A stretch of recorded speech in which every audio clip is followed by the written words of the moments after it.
Hi అండి. నేను చాలాసార్లు నాలో నేను మాట్లాడుకున్నానండి. కొంపతీసి నేను పిచ్చిదాన్ని అనుకున్నారా? కాదండి. ఎన్నిసార్లు మాట్లాడుకున్నానో తెలుసా అండి? చెప్తాను చూడండి.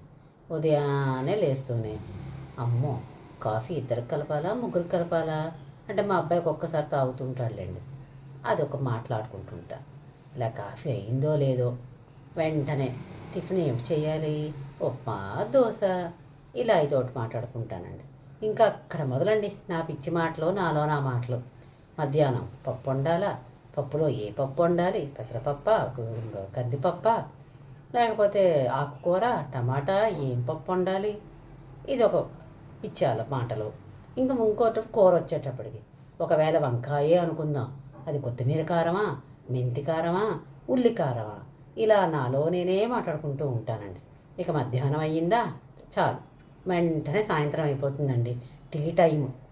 టీలో పని మనిషికి కూడా టీ పెట్టాలా, అది ఈరోజు వస్తుందా రాదా, ఇంక ఇవన్నీ నాలో నా మాటలేనండి.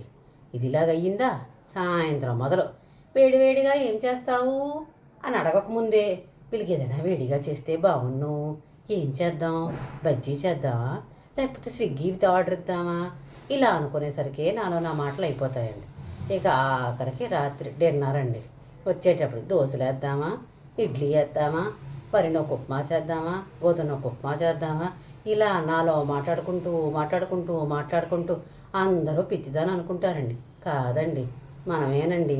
ఆ పిచ్చివాళ్ళం ఎవరో కాదు, మన ఆడవాళ్ళమేనండి. మన వంటింటికి ఉందాడేమోనండి. తెలుసుకోండి సుమా. ఎవరైనా మీలో మీరు మాట్లాడుకుంటుంటే పిచ్చివాడు అనుకుంటారు. కాదు, అది ఆడవాళ్ళ నైజం అని చెప్పి మాట్లాడండి. ఓకేనా అండి? ఉంటానండి మరి. బాయ్.